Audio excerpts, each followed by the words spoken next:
আমার চিন্তা ভাবনার যে স্তর সেটা কোন স্তরে আছে, তার উপরেই কিন্তু প্রত্যেক মানুষকে বা প্রত্যেকটা ফেনোমেননকে আমি বিচার করব। আমরা মানুষেরা কিন্তু অদ্ভুত প্রাণী, বুঝলেন? আমরা পরামর্শ করি সবার সাথে, কিন্তু চলি নিজের মতো। এ একটা অদ্ভুত ব্যাপার দেখেছি। আমরা পরামর্শ করি অনেকের সাথে, চলি নিজের মতো। আমার বৃত্তি প্রবৃত্তি আমাকে সেই পথে চালিত করে। আমি যে ভালো পথে চলতে চাই না এমন তো নয়, কিন্তু চাইলেই পারি না। একটা স্টুডেন্ট চায় সবসময় টপ র্যাঙ্ক করতে, অনেক নম্বর পেতে, কিন্তু সবসময় চাইলেই পারে না। তার মানে ডিটারমিনেশন নেই, তার মানে সেলফ অ্যানালিসিস নেই, সেলফ অ্যাসেসমেন্ট নেই যে আমি কতটা পারি। আমি যদি 60% স্ট্যান্ডার্ডে থাকি, আমি যদি 70% স্ট্যান্ডার্ডে থাকি, সেখান থেকে কি করে 80, 90, 100%-এ যাওয়া যায়, তার প্রসেসটা কি, সেইটা সঠিকভাবে প্ল্যানিং করে তার এক্সিকিউশন করা, এইগুলো থাকে না। তার মানে ঠিক মতন ডিসিপ্লিন আমাদের নয় চিন্তা ভাবনা, ঠিক মতো ডিসিপ্লিন আমাদের জীবনযাপন নয়, আমাদের রকম সকম নয়। তার মানে সেই কারণে আমাদের যে ডিটারমিনেশন, আমাদের যে সংকল্প, সেই সংকল্পে আমরা সাকসেসফুল হতে পারি না। আমি আবার বলছি, এই আত্মপ্রযুক্তিটা আসতেই হবে। তার মানে অ্যাসেসমেন্টটা আসতে হবে, পারসেপশনটা আসতেই হবে। এবং বিশ্বাস করুন, গুরু ভক্তি ছাড়া কিন্তু এই আত্মোপলব্ধি হয় না। এই পারসেপশনটা কিন্তু গুরু ভক্তি ছাড়া হয় না। একানুরোগ তীব্রতা এবং ক্রমাৎ গতিতে এই জীবনের সার্থকতা, সাফল্য এবং সার্থকতা। যদি আমি আমার একানুরক্তি না থাকে, তাহলে আমার কনসেন্ট্রেশন, মনের একাগ্রতা, কনসেন্ট্রেশন মানে সমস্ত স্নায়ুগুলোকে একই মূলে কেন্দ্রীভূত করা সম্ভব নয়। কেন্দ্রীভূত করা মানে একটা ডিপ ব্রেন পেনিট্রেশন মতো নয়। শ্রী শ্রী ঠাকুর বলেছেন, নাম করলে কি হয়? নাম করলে হয় একটা ডিপ পেনিট্রেশন মতো হয়। সত্যানুসরণ গ্রন্থে আছে, নামে মানুষকে তীক্ষ্ণ করে। তার মানে ডিপ পেনিট্রেশন মতো নয়, বিষয়ের যে মূল কারণ সেটাই জানা যায়। ওই যে দেখবেন স্বাধীন মত চ্যাপ্টারে একটা আছে যে এসেন্সকে মজ্জাগত করতে চেষ্টা করে, কিংবা pull the husk to draw the same, মানে এসেন্স বিষয়টা। একটা লোক রেগে রেগে একটা হাত পানে বলছে বা কিছু একটা বলছে, কি বলতে চাচ্ছে, ওর মনের ভাবটা কি? অনেক সময় কি হয় জানেন, আমাদের ভাবটাকে আমরা ভাষায় প্রকাশ করতে পারি না, কিন্তু চোখে মুখে সেটা টের পাই। কেউ আনন্দিত দেখবেন, বলতে হবে না মুখে, দেখতে পাবেন। কেউ দুঃখে আছে, বলতে হবে না মুখে, চোখে মুখে তার রিফ্লেকশন একটা দেখা যায়। এইগুলোকে দেখে বোঝা যাবে, একটা মানুষকে দেখে বোঝা যাবে সে ভালো না মন্দ। আমরা যারা ওই ডিপ প্রেমিক বিষয়ের মূল কারণের মধ্যে পৌঁছে যাই, তখন কিন্তু আসল ব্যাপারটা আমার চেতনায় আসে। এই চেতনা জীবনের মূল লক্ষণই কিন্তু চেতনা। দেখবেন শ্রী শ্রী ঠাকুর অনুকূল চন্দ্র কেন জানেন? এই চেতনাতে বারবার তিনি আঘাত করে যাচ্ছেন। এই চেতনাতে পারিপার্শ্বিক সংঘাতে সেই চেতনা স্ফুরিত হয়। বারবার তিনি বলছেন যে তুমি চলো, আমি তোমার সঙ্গে আছি, তুমি চলো, আমি তোমার সঙ্গে আছি। এই ভরসাটা, এই বলটা তিনি বারবার দিয়ে যাচ্ছেন। তার কারণ কি? যখন আমরা হাতড়ে দাঁড়াই অন্ধকারে কোনো কিছু সলিউশনের জন্য, কোনো কিছু হয়তো ধোঁয়াশা আছে, বুঝতে পারছি না, তখন একটু নামে বসলে পরে, একটা স্থিরভাবে নামে বসলে পরে বিষয়টাকে সেই নামের মধ্যে, ঠাকুর বলেছেন ওই নাম করতে বসলে যে বিষয়গুলো আসবে ঠিক মতো পর্যালোচনা করলে পরে তার সমাধান একটা সূত্র বেরিয়ে যায় বইতে। তখন দেখা যাবে সেইটাকে সঠিকভাবে অ্যাক্সেস করা গেল। সঠিকভাবে অ্যাক্সেস করা গেল মানে আপনি এইবারে কিন্তু ভালোটা মন্দটা পাশাপাশি রেখে মন্দটাকে ছেড়ে ভালোটাকে অ্যাকসেপ্ট করতে পারবেন। এইটাই হচ্ছে গিয়ে এই নাম ধ্যান করা। কিংবা তারপরে আবার বলবেন যে এই এত কথা শুনে চলার কি দরকার? এই যে সদাচার বা ঠাকুর যে বিধান করেছেন সেই সব না বললে তো আবার হয় না। আমি বেশি সময় নিয়ে বলতে পারছি না, গলাটা খুব চাপ আছে, মানে এইটাই আর কি। তো নামে আবার শুরু করলেই তো হয়। আসল কথাটা তা নয়, নাম করে আপনি জিনিসটা করবেন তা নয়। যেমন মা মহামায়ার অষ্টমী ব্রত করার আগের থেকে আপনারা নিরামিষাসী থাকেন। কেন থাকেন না? আরাধনার একটা প্রস্তুতি আছে, মনঃসংযোগ করতে বসার একটা প্রস্তুতি আছে। সেই প্রস্তুতির জন্য নিজেকেও তেমন ভাবে নিজের শরীরকে, নিজের মনকে, নিজের মানসিক স্থিরতাটাকে, মানসিক স্টেটটাকে একটা জায়গায় নিয়ে আসার একটা দরকার আছে। আর ঠিক সেই কারণে শ্রী শ্রী ঠাকুর নানান সব শারীরিক এবং ব্যবহারিক থেকে যা যা কিছু সব বিধান দিয়ে গেছে, যাতে করে সেইভাবে চলে আমাদের সেই সাধনাটা অন্তত সাকসেসফুলি করা যায়। জানেন, ওই আবার বলছি, শ্রীমদ ভাগবত গীতা উপনিষৎসু ব্রহ্মবিদ্যায়ন যোগশাস্ত্রে শ্রীকৃষ্ণের চূড় সংবাদে। কারণ এই ভাদ্র মাস ভগবান শ্রীকৃষ্ণেরও জন্ম মাস। জানবেন এই আগামীকাল সোমবার, এই আগামীকাল সোমবারই কিন্তু জন্মাষ্টমী। হ্যাঁ, ভগবান শ্রীকৃষ্ণ বলেছেন, বহুনাম জন্মনামন্তে জ্ঞানবান মান প্রবদ্ধতে বাসুদেব সর্বমিতি মহাত্মা সুদূর। ঠিক বলেছি বোধ? হ্যাঁ, তো বহুনাম জন্মনামন্তে, অনেক জন্মের শেষে, অনেক জন্মের সাধনার শেষে, শেষ জন্মে সেই জ্ঞানটা হয়। কি জ্ঞানটা? না, যত্র যত্র নেত্র পড়ে তত্র তত্র কৃষ্ণ। সেই জ্ঞানটা হয় যে সর্বত্রই বাসুদেব, বাসুদেব সর্বমিতি, যা যা দেখছি সবই বাসুদেব। বহু জন্মের সাধনা শেষে মহাত্মা সুদূর। মহাত্মা মানে কি? মহাত্মা মানে যার এই আত্মোপলব্ধিটা হয়, আমি নয় কিছু, সবই বাসুদেব, সবই তিনি। আমার গলায় সুর নয়, আমার গলার কথা নয়, সবই তিনি। এই চেতনাটাই যখন আসবে, এই জায়গাটায় যখন আসবে, তখনই কিন্তু সঠিক এই আত্মোপলব্ধিটা হবে, যে আত্মোপলব্ধিটা দিয়ে আমি শুরু করেছিলাম। এবং এবং নিরবচ্ছিন্ন সংলগ্ন থেকে সেই জায়গায় উপনীত হওয়া ছাড়া, সেই সাধনা ছাড়া উপায় নেই। আর সেটাই কিন্তু ভক্তির লক্ষণ। আমার কথা কিছু নয়, তিনি গলায় কথা দিয়েছেন, সুর দিয়েছেন, তার কাছে প্রার্থনা করি, যদি কণ্ঠ দাও তবে তোমার গাহি গান, যদি দৃষ্টি দাও তবে নয়ন ভরি করি তব রূপ সুরপাল। অন্য কিছু নাই। তো আজকের দিনে দাঁড়িয়ে, আজকের এই আত্মসর্বস্বতার দিনে, আত্মস্বার্থপরতার দিনে, এই বিষয়গুলোই কিন্তু বেশি করে আত্মোপলব্ধি হচ্ছে। আত্মোপলব্ধি মানে নিজেকে কি করে আমি প্রতিষ্ঠা করি, নিজের অহংকে কি করে প্রতিষ্ঠা করি, নিজের প্রবৃত্তিগুলোকে কি করে প্রতিষ্ঠা করি। এবং যথারীতি আমরা রসাতলে যাচ্ছি। আমরা সবাই চিন্তিত আমাদের পরবর্তী সমাজ কি নিয়ে যাবে, কিন্তু কেউ সত্যিকারের আমরা কোনো প্রতিকারের কথা ভাবিনি।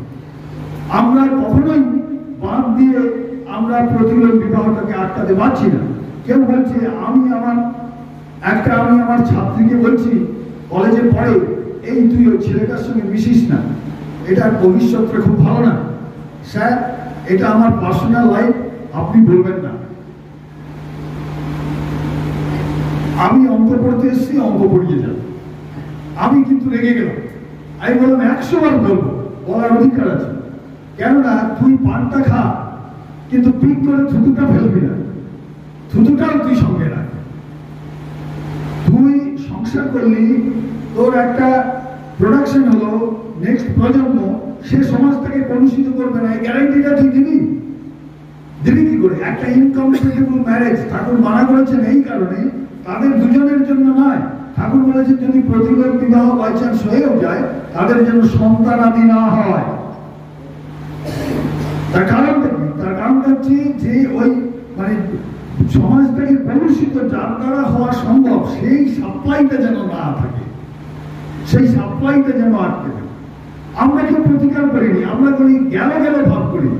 সবাই মিলে ধাই যত স্রোতস্বিনী সাগর মুখ গামিনী সাগরে প্রবিছে সকল, সেই মতো আমাদের মতন বীর যত নানা বেগে অবিরত তব মুখে বসেছে।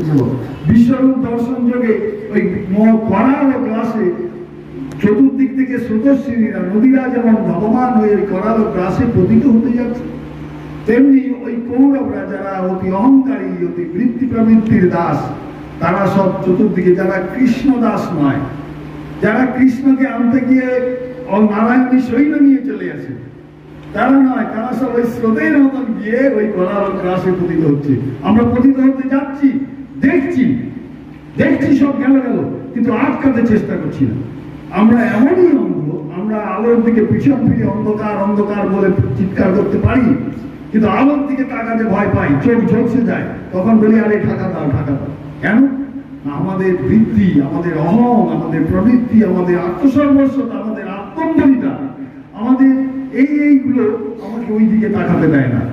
আর যথারীতি তাই হয়, নিষ্ফল পুরুষকার দৈব বলবান।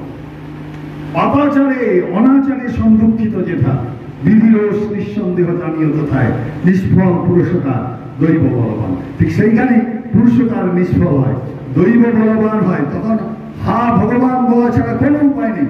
কারণ ভগবানের রাজত্বে বিশ্বাস করুন, কোনো ক্ষমা নেই, শাস্তি আছে, শাস্তি আছে। বিষ খেলে হায় কেন খেয়ে দিলাম, তাহলে কি হবে? ঠাকুরকে ডাকলে পরে সেই বিষক্রিয়া হবে না, এমন তো নয়।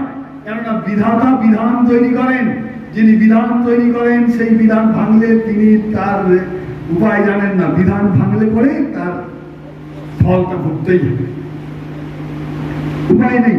সুতরাং সেই ভাবনাটা আজকে যারা আমরা ভাগ্যবান, শ্রী শ্রী ঠাকুর অনুকূল চন্দ্রের পদতলে এসে পৌঁছেছি, আমরা সেই আত্মোপলব্ধি করার সুযোগ দিয়েছেন।